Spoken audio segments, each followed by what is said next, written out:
சின்ன குழந்தைங்களும் பெரியவங்களுக்கு வரைக்கும் தெரியும். அப்பேற்பட்ட ஒரு பப்ளிசிட்டியான ஒரு கோயில். அது வந்து பார்த்திங்கன்னா பிரிட்ஜுக்குள்ளே போய் தான் போகணும். நான் தப்பு சொல்லலை. மேலே ட்ரெயின் ட்ராக் இருக்குது, அதனால் போகிறது வரதுனால அதுக்கான சரியான வழிமுறைகள் கிடையாது. பெருசாக போக்குவரத்து ரோட்டில் இறங்கி கொஞ்சம் தூரம் தள்ளி போனோம்னா தான் கோயில் உள்ள ஒரு 5 நிமிஷம் ட்ராவல் பண்ணோம்னா தான் உள்ள கோயில். அதில் கோயில்லையோ மற்றபடி அங்கே இருக்கக்கூடிய பூஜாரிகள்லையோ இல்லை பூஜை பண்ணுறவங்களாலேயோ அந்த குறையும் கிடையாது. பூஜாரிக்கிட்ட அப்புறமா வரேன். அந்த ரோட்டின் வழியாக போகிற போது நம்ம ஒரு வேலையை பார்க்குறோம். என்ன விஷயம் அப்படின்னா, அந்த அதாவது 5 நிமிஷம் தான் ட்ராவல்னு சொல்கிறாங்க இல்லையா, பஸ் ரோட்லேருந்து அது உள்ளே போகணும் கோயிலுக்கு.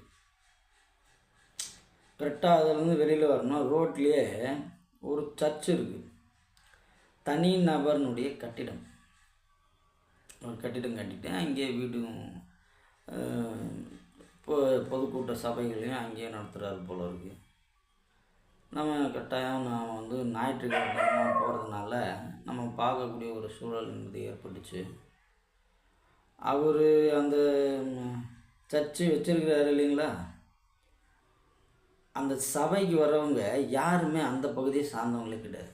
காரணம் ஏன்னா அது வந்து முழுக்க முழுக்க இந்துக்கள் இருக்கக்கூடிய பகுதி. இவர் வெளியிலேருந்து இங்கே வந்து செட்டில் ஆகி ஒரு 5 வருஷத்துக்கு முன்னாடி வந்து செட்டில் ஆகி அவர் வேற ஒருத்தர்கிட்ட தெரிஞ்சவர்கிட்ட இடம் வாங்கி அதை புதுப்பிச்சு கட்டி முடிச்சுட்டாரு. வீடுன்னு தான் முதல்ல அதில் வந்து கணக்கு காட்டுறாங்க. அப்புறம் பார்த்தா அது சர்ச்சாக உருமாறுது. பின்னாடி வீடாகவும் முன்னாடி சர்ச்சாகவும் வச்சு பண்ணுறாங்க சொல்கிறாங்க.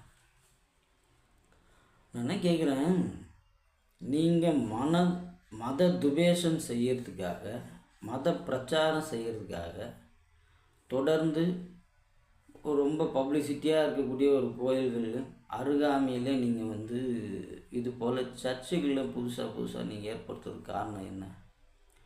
ஏன் உங்கள் மதத்துக்கு நீங்கள் வந்து தனிப்பட்ட முறையில் யாரும் ஆளை வந்து பெற்றுக்கலையா?